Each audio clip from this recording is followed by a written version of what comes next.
cultural questions, spiritual science, art, science, religion, the nature of education, social art.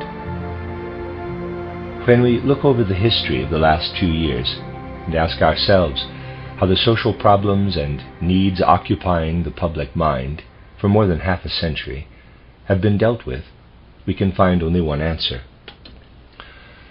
Although in the greater part of the civilized world, opportunity to carry out in practice their ideas of reconstructing social life was given to people who, after their own fashion, had devoted themselves for decades to the study of social problems, yet it must be regarded as extremely characteristic of the age that all the theories, all the views which are the result of half a century of social work from every quarter have shown themselves powerless to reconstruct the present social conditions.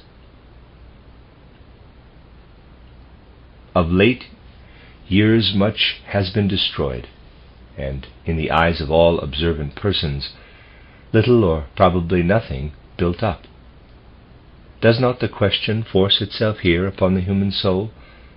What is the cause of this impotence of so-called advanced views in the face of some positive task? Shortly before the great catastrophe of the World War in the spring of 1914, I ventured to answer this question in a short series of lectures which I delivered in Vienna before a small audience. A larger number of hearers would probably have treated what was said with ridicule. In regard to all the assumptions of the so-called experts in practical affairs as to the immediate future, I ventured to say that an exact observer of the inner life of humanity could see in the social conditions prevailing all over the civilized world something like an abscess, like a social disease, a kind of cancerous growth, which must inevitably very soon break out in a terrible manner over this world. Those practical statesmen who were then talking of the, quote, improvement in political relations, close quote, and the like, looked upon this as the pessimism of an idealist. But that was the utterance of a conviction gained by a study of human evolution from the point of view of spiritual science, which I will describe to you this evening. To this kind of research, the building known as the Dornach building, the Goetheanum, is dedicated. Situated in the corner of the northwest of Switzerland, this building is the outer representative of the movement, whose object is the study of the spiritual science of which I speak.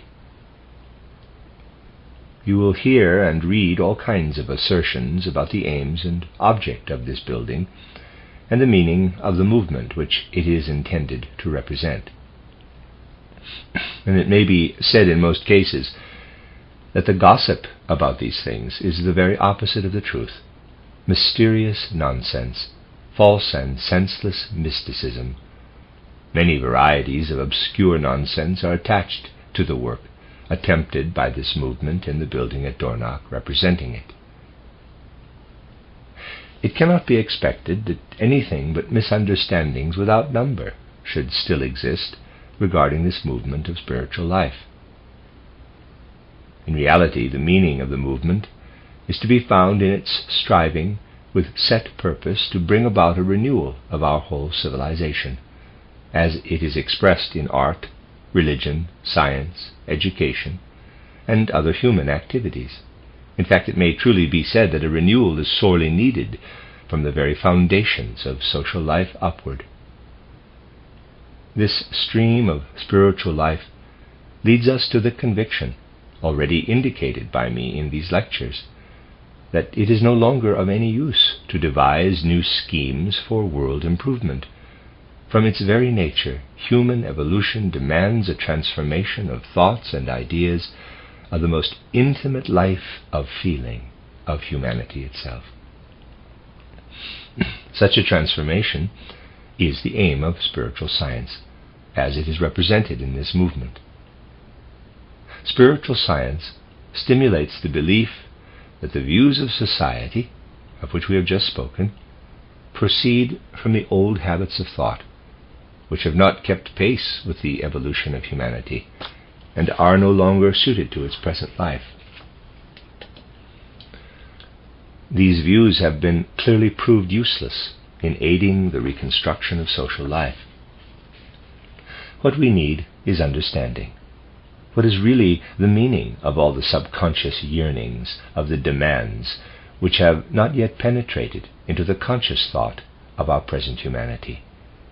What do they mean, above all things, with regard to art, with regard to science, religion, and education? Let us look at the new directions followed by art, especially of late. I know well that in giving the following little sketch of the development of art, I must inevitably give offense to many. Indeed, what I am going to say will be taken by many as a proof of the most complete lack of understanding of the later schools of art. If we expect a few isolated, very commendable efforts of recent years, the chief characteristic in the development of modern art is that it has lost that inner impulse which should drive it to place before the world that which is felt by humanity as a pressing need. The opinion has grown more and more common that in contemplating a work of art, we must ask, how much of the spirit and significance of outer reality does it express? How far is external nature or human life reflected in art? One need only ask, what meaning has such a criterion with respect to a Raphael or a Leonardo or any other real work of art? Do we not see in such great works of art that the resemblance to the outer reality surrounding us is by no means the measure of their greatness? Do we not see the measure of their greatness in the creation of something from within that is far removed from the immediate outer reality? What worlds are those that unroll before us as we gaze at the now almost effaced picture at Milan, Leonardo's Last Supper, or when we stand before a Raphael? Is it not a matter of secondary importance that those painters have succeeded more or less well in depicting the laws of nature in their work? Is it not their chief aim to tell us something of a world which we do not see when we only use our eyes, when we perceive only with our outer senses? And do we not find more and more that the only criterion now applied in judging a work of art, or in judging anything artistic, is whether the thing is really true, and true here is to be understood in the ordinary naturalistic sense of the word? Let us ask ourselves, strange as the question may appear to the holders of certain artistic views, what does an art confer on life, actually on social life? What is an art which aspires to nothing higher than the reproduction of a part of external reality? At the time in which modern capitalism and modern technical science became a power, landscape painting began to be developed in the world of art. I know, of course, that landscape painting is justified, fully justified from an artistic point of view. But it is also true that no artistically perfect landscape painting, however perfect, equals in any sense the scene lying before me as I stand on a mountainside and contemplate nature's own landscape. Precisely the rise of landscape painting shows to what an extent art has taken refuge in the mere imitation of nature, which it can never equal. Art turned to landscape painting because it had lost touch with the spiritual world. It could no longer create out of the spiritual and supersensible world. What will be the future of art if it is inspired only by the recent impulses toward naturalistic art? Art such as this can never grow out of life, as a flower grows from its roots. It will be a luxury outside life, an object of desire for those only for whom life has no cares. Is it not comprehensible that people who are absorbed in the pressing cares for life from morning till evening, who are shut off from all culture, the object of which is the understanding of art, should feel themselves separated as by an abyss from art. Though one hardly dare to put the sentiment into words nowadays, because to many it would stamp the speaker as a Philistine, it is distinctly evident in social life that great numbers of people look on art as something remote, and unconsciously feel it to be a luxury of life, something that does not belong to every human life, and to every existence worthy of a human being, although in truth it brings completion to human life worthy of the name, to every human life worthy of the name. Naturalistic art will always be, in one sense, a luxury for those whose lives are free from care, and who are able to educate themselves in that art. I felt this when I was teaching for some years in a working men's college, where I had the opportunity of addressing the workers themselves directly in order to help them understand the socialist theories which were being instilled into their minds, to their ruin, by those who called themselves leaders of the people. I learned to understand, forgive the personal remark, what it means to bring scientific knowledge from a purely human standpoint within reach of those unspoiled minds. And there's a footnote appendix, I will read that now. This is Appendix 7.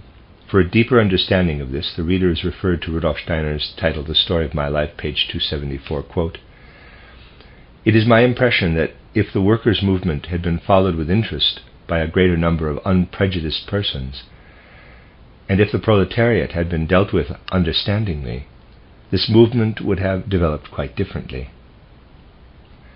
But we have left the people to live in their own class, and we have lived in ours. The conceptions of each class of men held by the others were merely theoretical. There was discussion of wages when strikes and the like forced it, and all sorts of welfare movements were established. These latter were exceedingly creditable. But the submerging of these world-stirring questions into a spiritual sphere was wholly lacking, and yet only this could have taken from the movement its destructive forces." Close quote. We offer this quotation in order to show that the many remarks made by Rudolf Steiner in these lectures, characterizing the proletarian movement and its Marxian ideology, should not give the impression that he was hostile toward the proletariat. Quite the contrary was the case. His untiring efforts in 1919 and later were deeply concerned with the need of establishing a mutual understanding between the two classes, the bourgeoisie and the proletariat, which were fighting one another for political power. In 1919, when the workers were in power in Central Europe, in Russia since 1917, Rudolf Steiner continued this effort by offering a cultural instead of a political economic viewpoint. In doing this, he found it necessary, for an understanding of the problem, to make clear to the proletariat the nature of the destructive forces at work in their midst, embodied in an erroneous materialistic ideology. It must be emphatically stressed, too, that Rudolf Steiner made it clear that the same destructive forces were at work with an equal degree of fatality in the egotistic and unintelligent attitude of the members of the other class, the bourgeoisie, toward life and its world problems. The end of the appendix, back to the main reading. From a longing to know something also about modern art, a request was made by my students that I take them through the museums and picture galleries on Sundays. Though it was possible, of course, to explain a great deal to them, since they had themselves the desire to be educated, I knew quite well that what I said did not at all make the same impression on these minds as did the things that I had told them from the standpoint of universal humanity. I felt that it would be a cultural untruth to tell them about the luxury art of the later naturalistic school, so far removed from actual life. This on the one hand. On the other hand, do we not see how art has lost its connection with life? Here, too, praiseworthy endeavors have come to light in the last 2 decades, but these have been by no means decided enough, though much has been done in the direction of industrial art. We see how inartistic our everyday surroundings have become. Art has made an illusory progress. All the buildings around us, with which we come in contact in our daily routine, are as devoid of artistic beauty as possible. Practical life cannot be raised to artistic form because art has separated itself from life. Art which merely imitates nature cannot design tables and chairs and other articles of utility in such a manner that when we see them we at once have the feeling of something artistic. These objects must transcend nature as human life transcends itself. If art merely imitates, it fails in the shaping of practical life, and practical life thereby becomes prosaic, uninteresting, and dry, because we are unable to give it an artistic form and to surround ourselves with beautiful objects in our everyday lives. This might be further amplified. I shall only indicate the decided direction which the evolution of our art has nevertheless taken. In like manner, we have moved in other domains of modern civilization. Have we not seen that science has gradually ceased to proclaim to us the foundation which lies at the base of all sense life? Little wonder that art has not found the way out of the world of sense, since science itself has lost that way. By degrees, science has come to the point of merely registering the outer facts of the senses, or at most to comprise them in natural laws. Intellectualism of the most pronounced type has overspread all modern scientific activity to an ever-increasing degree, and a terrible fear prevails among scientists lest they should be unable to exclude everything but intellectualism in their research, lest something like imaginative or artistic intuitions should perchance find their way into science. It is easy to see by what is said and written on this subject by scientists themselves how great is the terror they experience at the thought that any other means than the dry, sober intellect and the investigation by sense perception should find entrance into scientific research. In every activity which does not keep strictly to intellectual thought, men do not get far enough away from outer reality to judge it correctly. Thus the modern researcher, the modern scientist, strives to carry on his work by intellectualism only, because he believes he can by this means get away far enough from the reality to judge it, as he says, quite objectively. Here the question might perhaps be asked, is it not possible through intellectualism to get so far away from reality that we can no longer experience it? And it is this intellectualism, above all, which has made it impossible for us to conquer reality by science, as I have already indicated in these lectures, and into which I will enter more fully today.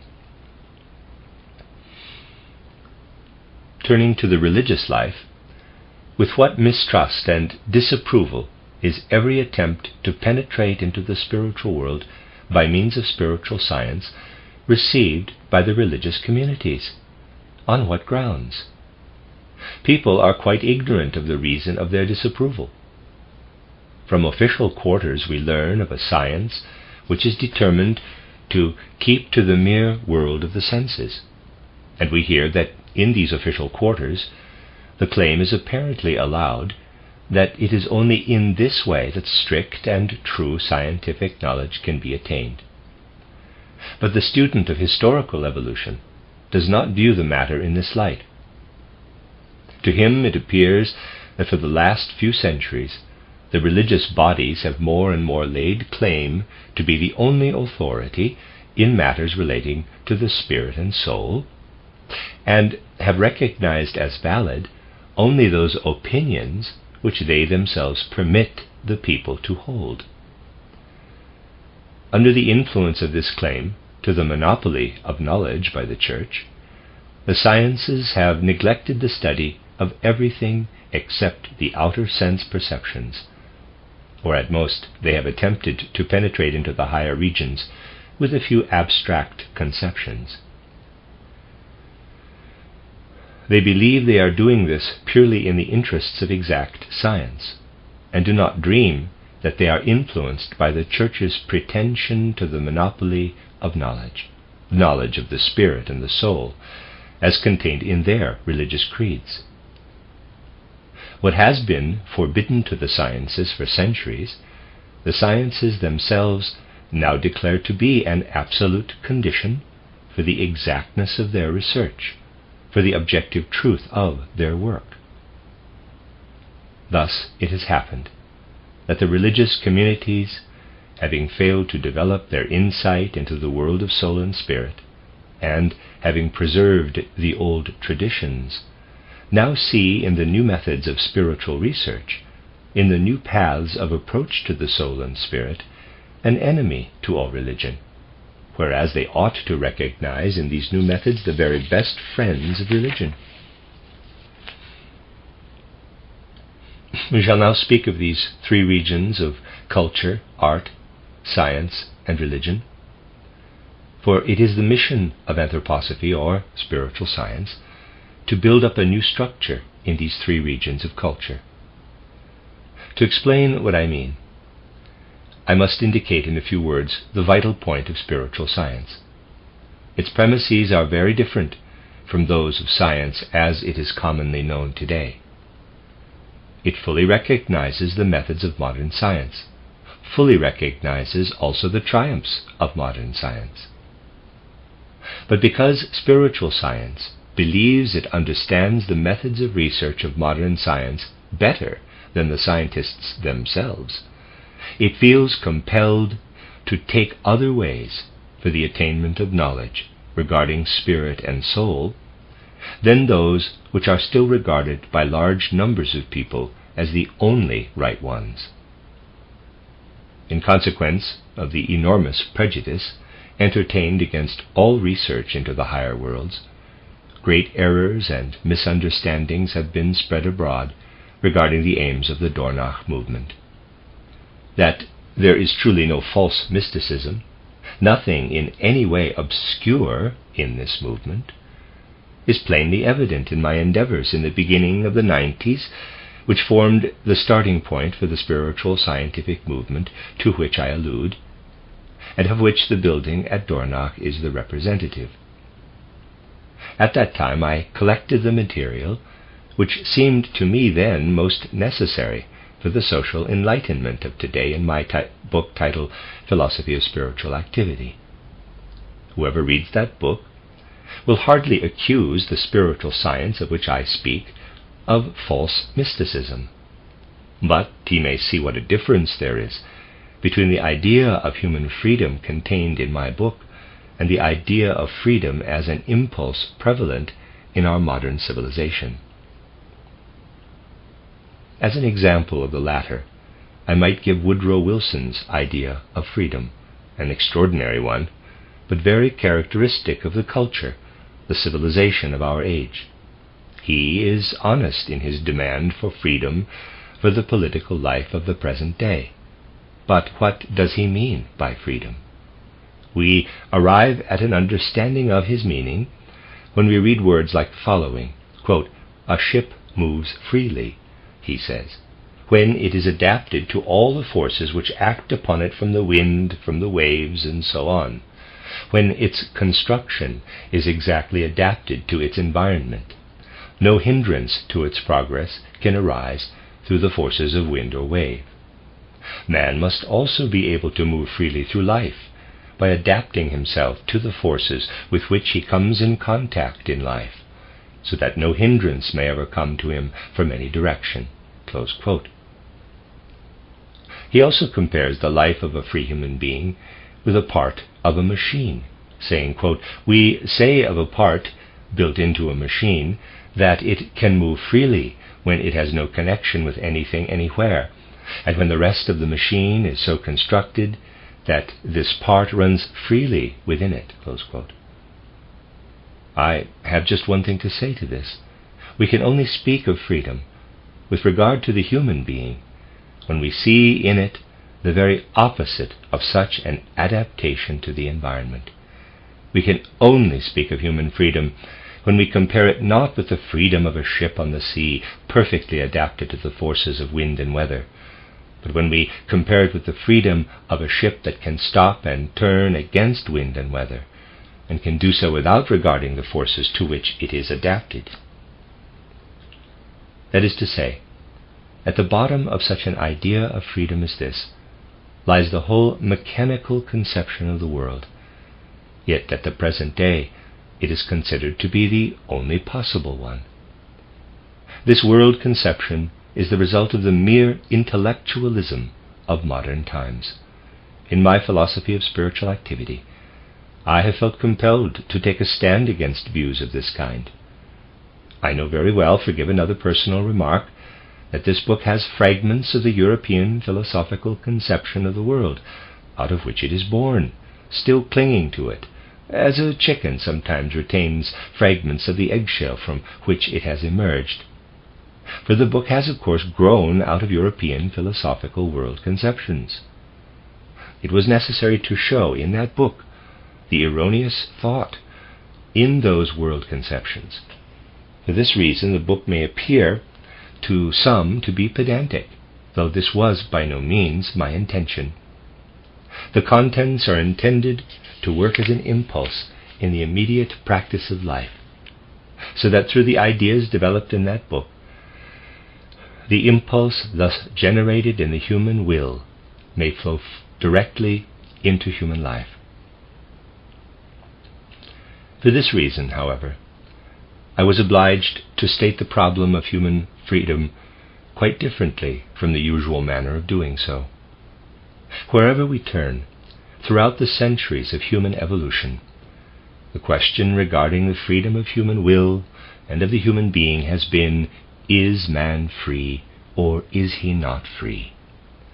I was under the necessity of showing that the question in this form was wrongly framed and must be put from a different standpoint. For if we take that which modern science and modern human consciousness look upon as the real self, but which ought to be regarded as the natural self, then certainly that being can never be free. That self must act of inner necessity. Were man only that which he is held to be by modern science, then his idea of freedom would be the same as that of Woodrow Wilson's. But this would be no real freedom. It would be only what might be called, with every single action, the inevitable result of natural causes. But modern human consciousness is not much aware of the other self within the human being, where the problem regarding freedom really begins.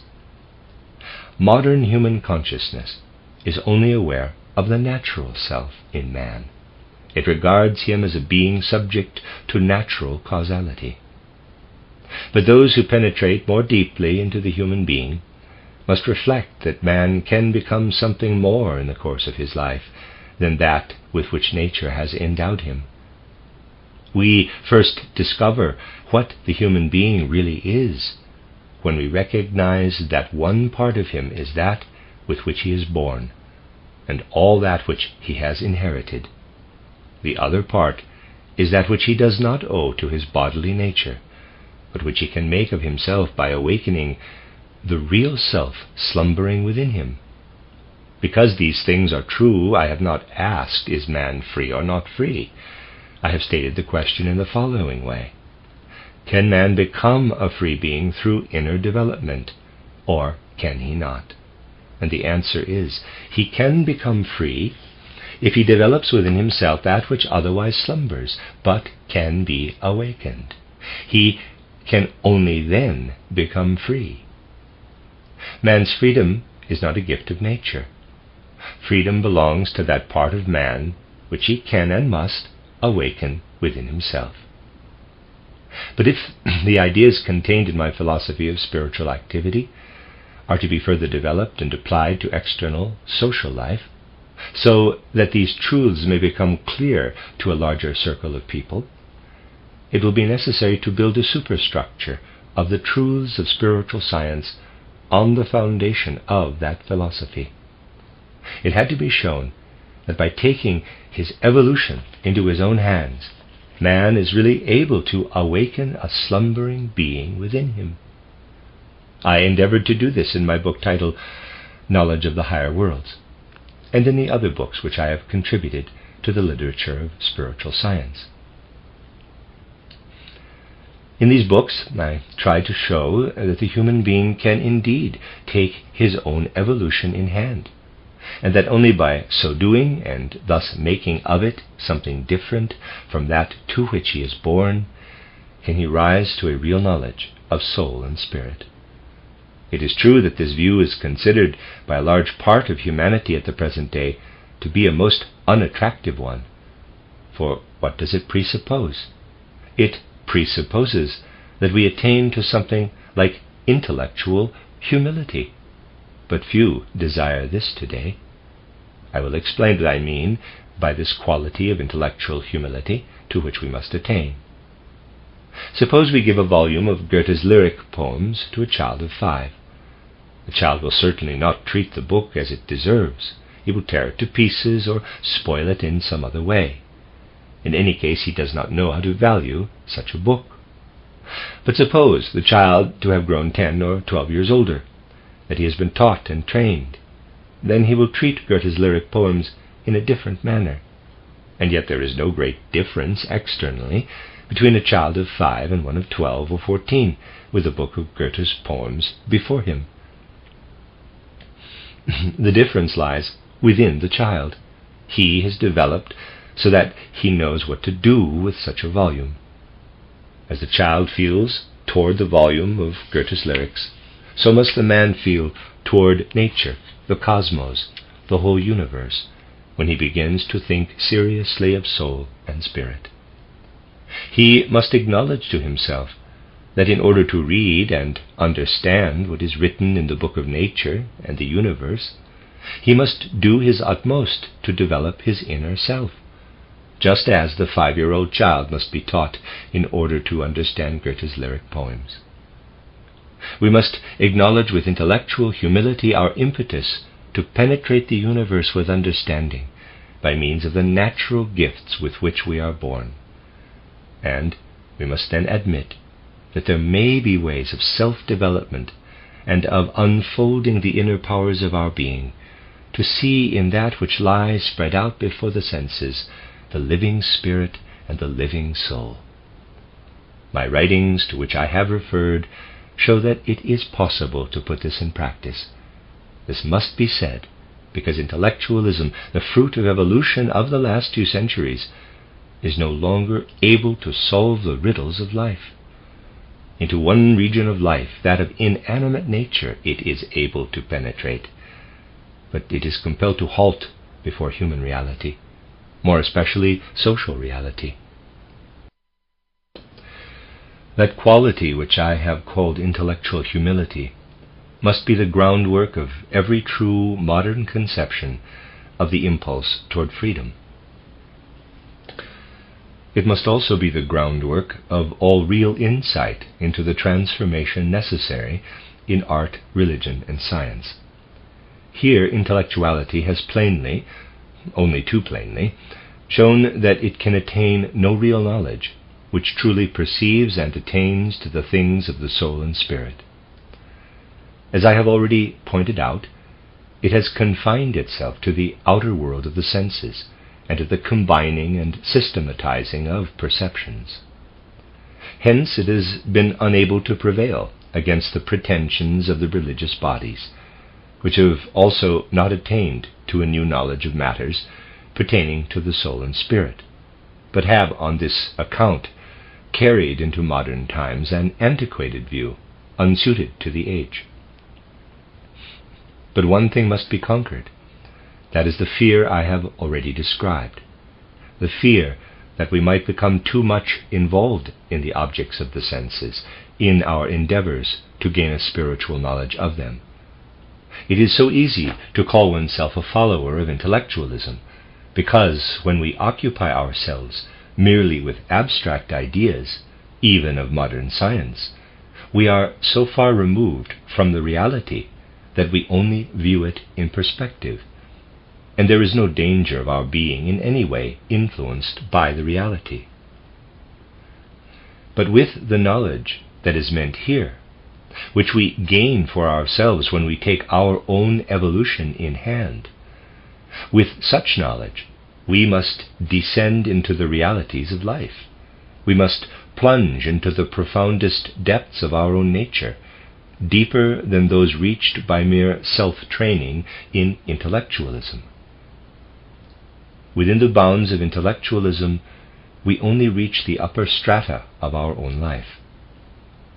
If, with the help of the knowledge here spoken of, we descend into the depths of our own inner nature, we find there not only thoughts and feelings, a mere reflection of the outer world, we find there happenings, facts of our inner being, from which the merely intellectual thinker would recoil in horror, but which are of the same kind as those within nature herself, of the same kind as those which happen in the world. Then, within our own nature, we learn to know the nature of the world. We cannot learn to know that life of the world if we go no further than mere abstract conceptions or the laws of nature. We must penetrate so far that our own inmost being becomes one with reality. We must not fear to approach reality. Our inner development must carry us so far that we can stand firm in the presence of reality, without being consumed or scorched or suffocated. When we stand in the presence of reality, no longer held at a distance by the intellect, we are able to grasp the truth of things. Thus we find, described in my book titled Knowledge of the Higher Worlds, the inner development of the human being to the stage of spiritual knowledge, at which he becomes one with reality. But in such wise that, being merged in reality, he can imbibe from it knowledge which is not a distant perception by means of the intellect, but is instead saturated with reality itself, and for this reason can merge with it. You will find that one characteristic feature of the spiritual science which occupies us here is that it can plunge into reality, that it does not merely speak of an abstract spirit, but of the real tangible spirit, living in our environment, surrounding us just as the things of the sense world surround us. Abstract observations are the fruit of modern intellectualism. Take up any new work, with the exception of pure natural science or pure philosophy, and you will find the conception of life it contains, often a would-be philosophical view, is far removed from actual life, or from a real knowledge of things. Read what is said about the will in one of the newer books on psychology, and you will find that there is no profound meaning underlying the words. The ideas of those who devote themselves to such studies have not the power actually to penetrate to the core, even of nature herself. To them matter is a thing outside, because they cannot penetrate it in spirit. I should like to elucidate this by an example. In one of my last books, titled Riddles of the Soul, I have shown how an opinion of long standing, prevailing in natural science, must be overcome by modern spiritual science. I know how very paradoxical my words must sound to many, but it is just those truths which are able to satisfy the demands, already making themselves heard and becoming more and more insistent as time goes on, for a new kind of thought which will often appear paradoxical when compared with all that is still looked upon as authoritative. Every modern scientist who has occupied himself with the subject maintains that there are two kinds of nerves in human and animal life. We are now only concerned with human life. One set, leading from the sense organs to the central organ, is the sensory nerves, which are stimulated by sense perceptions. the stimulus communicating itself to the nerve center. The second kind of nerves, the so-called motor nerves, pass from the center out to the limbs. These motor nerves enable us to use our limbs. They are said to be the nerves of volition, while the others are called the sensory nerves. Now I have shown in my book, Riddles of the Soul, though only in outline, that there is no fundamental difference between the sensory and the so-called motor nerves or nerves of volition, and that the latter are not subject to the will. The instances brought forward to support the statement that these nerves are obedient to the will, as is shown in the terrible disease of locomotor ataxia, really prove the exact opposite, which can easily be shown. They indeed prove the truth of my contention. These so-called voluntary nerves are also sensitive nerves, while the other sensitive nerves pass from the sense organs to the central organ, so that the outer sense perceptions may be transmitted to it. The voluntary nerves, as they are called, which do not differ from the other set, perceive that which is movement within ourselves. They are endowed with the perception of movement. There are no voluntary nerves. The will is of a purely spiritual nature, purely spirit and soul, and functions directly as spirit and soul. We use the so-called voluntary nerves because they are the sensory nerves for the limb which is going to move and must be perceived if the will is to move it. For what reason do I give this example? Because countless treatises on the will exist at the present day, or may be read and heard, in which the will is dealt with. But the ideas developed have not the impelling power to advance to real knowledge, to press forward to the sight of will in its working. Such knowledge remains abstract and foreign to life. While such ideas are current, modern science will continue to tell us of motor nerves, of nerves of volition. Spiritual science evolves ideas regarding the will, which at the same time show us the nature of the physical human nervous system. Spiritual science will penetrate the phenomena and facts of nature. Instead of remaining in regions foreign to life, it will find its way into reality. It will have the courage to permeate material things with the spirit, not to leave them outside as things apart. For spiritual science, everything is spiritual. Spiritual science will be able to pierce the surface and penetrate into the social order, and will work for a reality in social life which baffles our abstract, intellectual, natural science. And thus, spiritual science will again proclaim a spiritual knowledge, a new way of penetrating into the psychic and the spiritual in the universe. It will proclaim boldly that those spiritual worlds, represented in pictures envisioned by artists such as Raphael, Michelangelo, and Leonardo da Vinci, can no longer suffice for us. In accordance with the progress of human evolution, we must find a new way into the spiritual world. But if we learn to understand the spiritual world anew, if we penetrate into that world, not in the nebulous manner of pantheism, by a continual repetition of the word spirit, a universal, abstract, vague spirit which, quote, must be there, close quote, if we pierce through to the real phenomena of the spiritual world, not by spiritualism, but by the development of the human forces of spirit and soul in the manner described above, then again we shall know of a spiritual world in the only way adapted to the present development of humanity. Then the mysteries of the spiritual world will reveal themselves to us, and then something will happen of which Goethe spoke.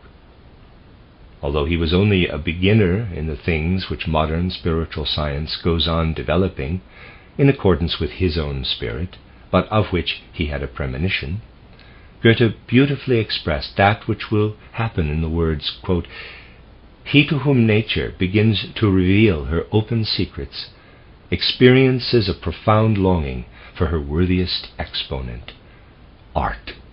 Close quote. Once more, will the artist receive a revelation from the spiritual world?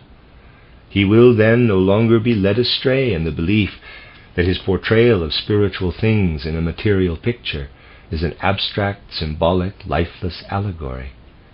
He will know the living spirit, and will be able to express that living spirit through material means.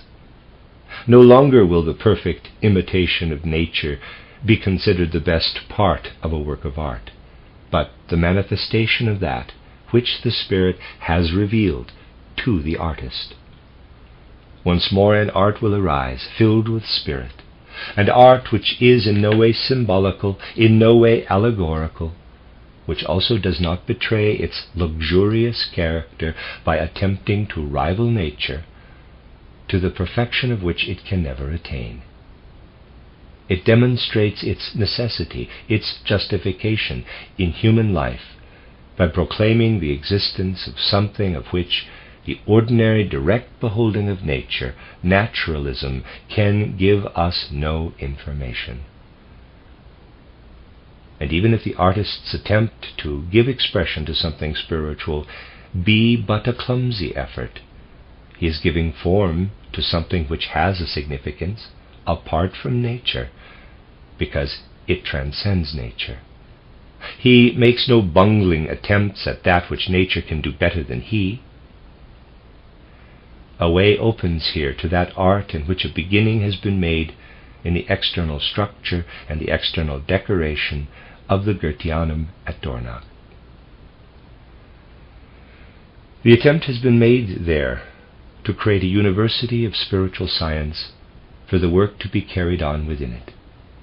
In all the paintings on the ceilings, the wood carvings, etc., an attempt has been made to give form to all that spiritual science reveals in that building.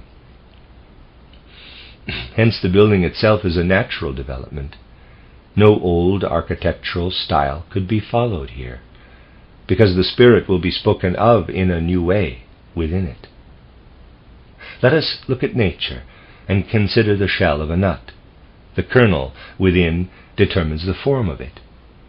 In nature, every sheath is formed in accordance with the requirements of the inner core. So the whole of the building at Dornach is formed in consonance with that which, as music, will one day resound within it, with those mystery dramas which will one day be presented there, with those revelations of spiritual science which will one day be uttered within its walls. Everything described here will echo in the wood carvings, in the pillars, and in the capitals. An art is yet only in its beginnings, which is really born of a new spirit, altogether born of the Spirit, is there represented. The artists who are working there are themselves their own severest critics. In such an undertaking, one is of course exposed to misunderstandings. This is only natural. Objections are raised against the Dornach building by visitors who say, quote, "These anthroposophists have filled their building with symbols and allegories," close quote. Other visitors, who increase in number from day to day, understand what they see here. Now the characteristic of the building is that it does not contain a single symbol or allegory. In the work attempted here, the spirit has flowed into the immediate artistic form. That which is expressed here has nothing of symbolism, nothing of allegory, but everything is something in its own form. Up to the present, we have only been able to build a covering for a spiritual center of work, for external social conditions do not yet permit us to erect a railway station or even a bank building. For reasons which may perhaps be easily comprehensible to you, We have not yet been able to find the style of a modern bank or of a modern department store, but they must also be found. Above all things, the way must be found along these lines to an artistic shaping of actual practical life. Just think of the social importance of art, even for our daily bread. For the preparation of bread depends on the manner in which people think and feel. It is a matter of great and social significance to men that everything by which they are immediately surrounded in life should take on an artistic form, that every spoon, every glass should have a form well adapted to its use, instead of a form chosen at random to serve the purpose, that one should see at a glance from its form what service a thing performs in life, and at the same time recognize its beauty. Then, for the first time, large numbers of people will feel spiritual life to be a vital necessity, when spiritual life and practical life are brought into direct connection with each other. As spiritual science is able to throw light on the nature of matter, as I have shown in the example of the sensory and motor nerves, so will art, born of spiritual science, attain to the power of giving direct form to every chair, every table, to every man-created object. Since it is plainly evident that the gravest prejudices and misunderstandings come from the churches, we may ask, what is the position finally reached by the religious creeds? If they have any justification at all, they must have a connection by their very nature with the spiritual world. But they have preserved into our period of time old traditions of these worlds, grown out of very different conditions of the human soul. Spiritual science strives to advance to the spiritual world, in accordance with the new mode of thought, with the new life of the soul. Should this be condemned by the religious sentiment of humanity, if it understands itself aright? Is such a thing possible? Never. What is the real aim of religious sentiment and of all religious work? Certainly not the proclamation of theories and dogmas pertaining to the higher worlds. The aim of all religious work should be to give all men an opportunity to look up with reverence to higher worlds. The work of religion is to inculcate reverence for the supersensible. Human nature needs this reverence. It needs to look up in reverence to the sublime in the spiritual worlds. If human nature is denied the present mode of entrance, then of course the old way must still be kept open. But since this way is no longer suited to the thoughts of our day, it must be enforced. Its recognition must be imposed by authority. Hence the external character of religious teaching as applied to modern human nature. An antiquated outlook on the higher worlds is imposed by the religious teachers. Let us suppose that there are communities in which an understanding exists of the true nature of religion, consisting in reverence for spiritual things. Must it not be to the highest interest of such communities that their members should develop a living knowledge of the unseen world? Will not those whose souls contain a vision of the supersensible, whose knowledge gives them a familiarity with those worlds, be the most likely to reverence them? Since the middle of the 15th century, human evolution has taken the line of development of the individuality, of the personality.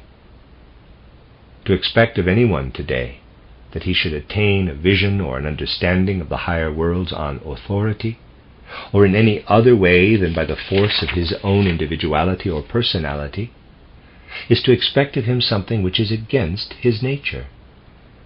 If he is allowed freedom of thought with respect to his knowledge of the supersensible, he will unite with his fellow men, in order that reverence for the spiritual world, which everyone recognizes in his own personal way, may be encouraged in the community. When men have attained freedom of thought, to approach knowledge of the spiritual world through their own individuality than the common service of the higher worlds. True religion will flourish. This will show itself especially in the conception of the Christ himself. This conception was very different in earlier centuries from that even of many theologians of the later centuries, especially of the 19th. How greatly has humanity fallen away from the perception of the true supersensible nature of the Christ, who lived in the man Jesus.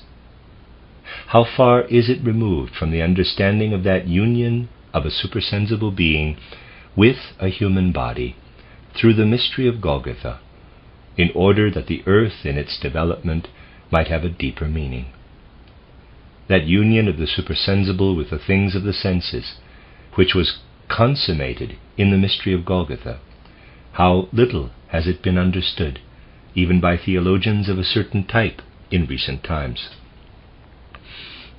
The man of Nazareth has been designated, quote, the simple man of Nazareth. Close quote. The conception of religion has become more and more materialistic. Since no one was able to find a way into the higher worlds suited to modern humanity, the supersensible path to the Christ being was lost. Many who now believe that they are in communion with the Christ only believe this.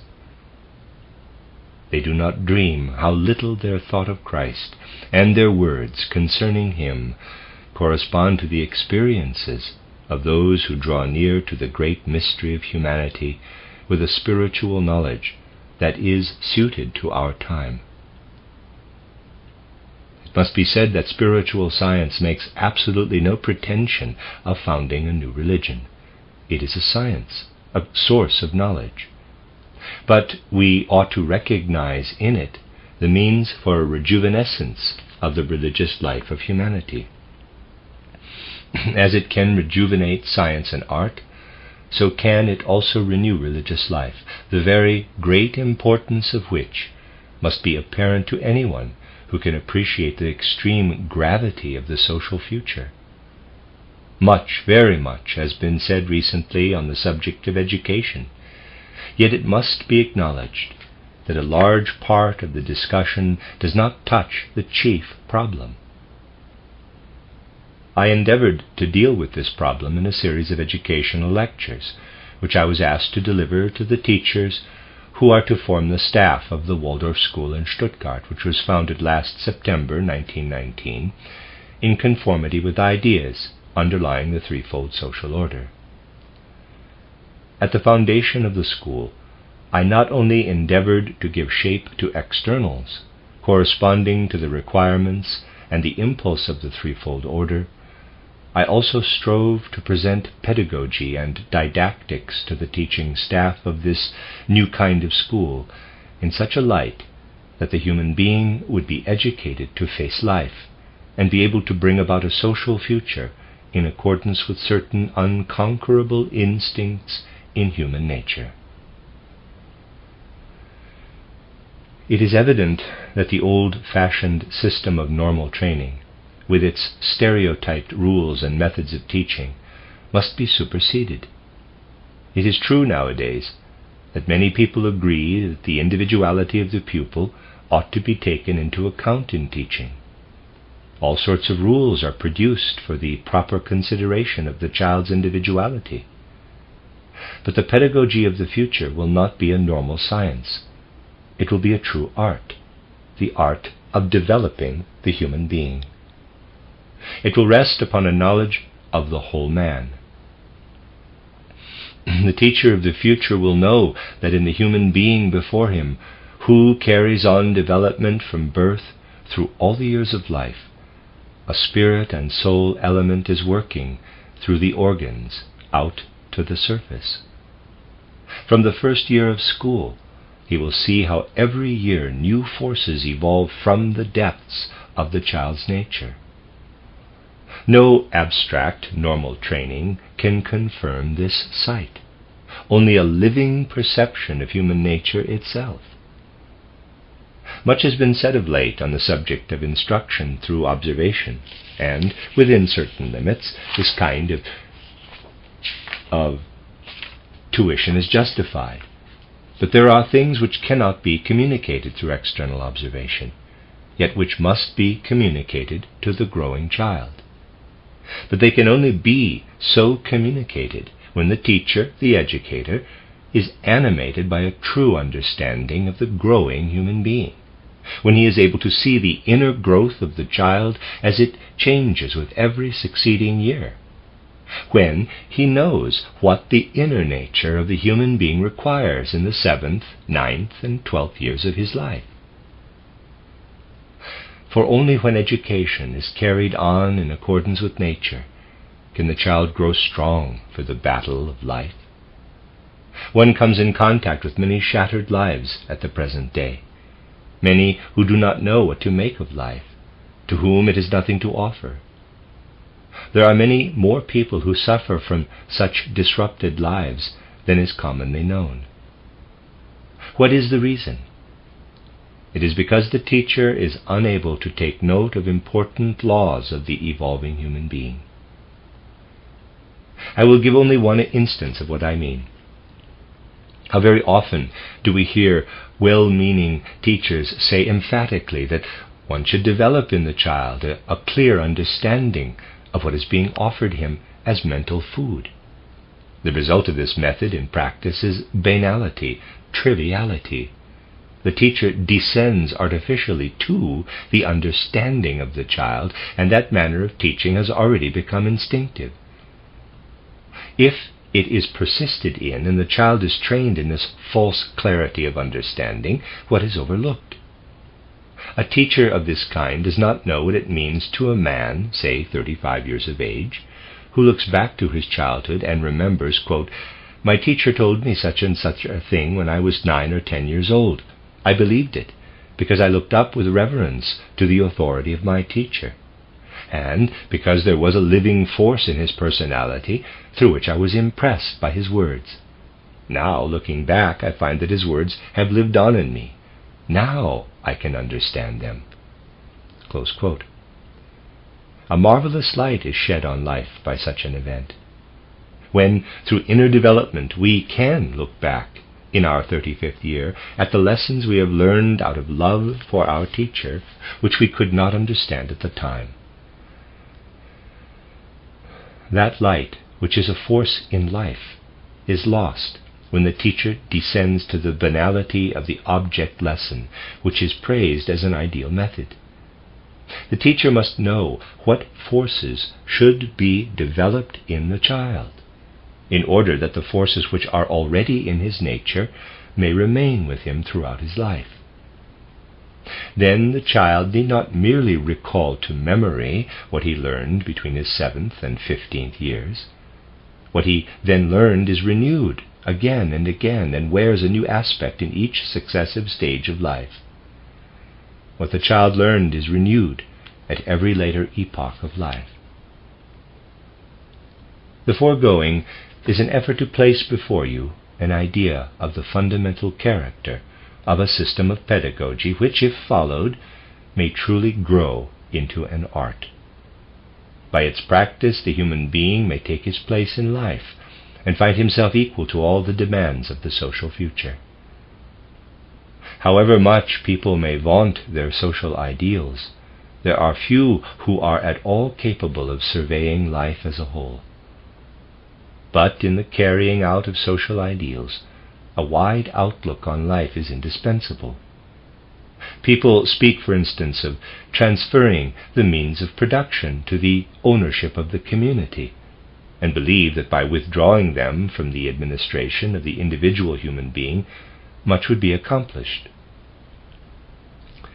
I have already spoken on this point, and will go into the subject again more thoroughly in the following lectures. But assuming for a moment that it is possible to transfer the means of production to the ownership of the community at once, do you suppose that the community of the next generation would still own them? No. For even if the means of production were transmitted to the next generation, it would be done without taking into account the fact that this next generation would develop new and fruitful forces which would transform the whole system of production and thus render the old means useless. If we have any idea of molding social life, we must take part in life in its fullness, in all its phases. From a conception of man as a being composed of body, soul, and spirit, and from a real understanding of body, soul, and spirit, a new art of education will arise, which may truly be regarded as a necessity in social life. Arising from this way of thinking, something has developed within the spiritual movement centered at Dornach, which has to a great extent met with misunderstanding. There are a number of persons who have learned in the course of years to think not unfavorably of our spiritual scientific movement. But when we recently began in Zurich and elsewhere to give representations of the art known as eurythmy, an art springing naturally out of spiritual science itself, but as we are fully aware, as yet only in its infancy, people began to exclaim that, after all, spiritual science cannot be worth much, for to introduce such antics as an accompaniment to spiritual science only shows that the latter is completely crazy. In such a matter as this, people do not consider how paradoxical anything must appear which works toward reconstituting the world on the basis of spiritual science. This art of eurythmy is a social art, in the best sense, for its aim is, above all things, to communicate to us the mysteries of human nature. It uses the capacities for movement latent in the human being, bringing to expression these movements in a manner to be explained at the next representation of the eurythmic art. I will only mention here that eurythmy is a true art, for it reveals the deepest secrets of human art itself by bringing to evidence a true speech, a visible speech expressed by the whole human being. But beside the mere movements of the body founded on physiological science, and a study of the structure of the human form, eurythmy presents to us at the same time a capacity of movement through which man, ensouled and inspired, yields himself up to movement. The purely physiological, gymnastic exercises of our materialistic age may also be taught to children, and they are now taught in the Waldorf school of which I have spoken. Ensouled movement, however, actually employs the whole being, while gymnastics on physiological, merely material lines employs only a part of the whole nature of the human being, and therefore, unless supplemented by eurythmy, allows much to degenerate in the growing human being. Out of the depths of human nature, spiritual life in a new form must enter into the most important branches of life. It will be my task in the next 2 days to show how external life may really be given a new form in the present and for the future, when the impulse for the change comes from such a new spirit. Many people of all sorts, noteworthy people, feel today the necessity of understanding spiritually the modern pressing demands of social life. It is painful to see the number of people who are still asleep as regard these demands, and the many others who approach them in a confused way as agitators. We find faint indications of a feeling that none of the mere superficial programs can be of any use without a change of thought, of ideas, a new mode of learning from the Spirit. But in many cases, how superficial is the expression of that longing for a new spirit. We may say that the yearning for a new spirit is dimly and imperceptibly felt here and there in remarkable men who most certainly have no idea of that which the Dornach building represents in the outer world. But the expression of a longing for this new spirit can be heard. I will give one out of many examples of this. In addition to the numerous memoirs published in connection with the disaster of the World War just ended, those of the Austrian statesman Cernan, will soon appear. This book promises to be extremely interesting. It is difficult to express what I wish to say without the risk of being misunderstood. I mean that it is interesting because Cernan was a good deal less pretentious than the others, who up to now have given expression to their opinions on the war, and he should therefore be leniently judged. In this book of Cernan's, which is spelled Czernin, we may read something like the following passage, quote, "The war continues, though in another form. I believe that coming generations will not call this great drama, which has held the world in thrall for 5 years, the World War. They will call it the World Revolution, and they will know that the World Revolution only began with the World War. Neither the peace at Versailles nor that of Saint-Germain will create a lasting effect. This peace contains within it the destructive germ of death.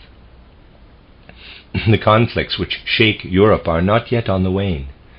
As in a mighty earthquake, the subterranean rumbling still goes on. Now here, now there, the earth will continue to open and hurl fire toward heaven. Again and again, events of elemental vehemence will sweep over the lands, bringing destruction in their train, till everything has been swept away, reminiscent of the madness of this war. Slowly, out of unspeakable sacrifice, a new world will be born. Coming generations will look back to our times as to a long, terrible dream. But the darkest night is followed by the dawn.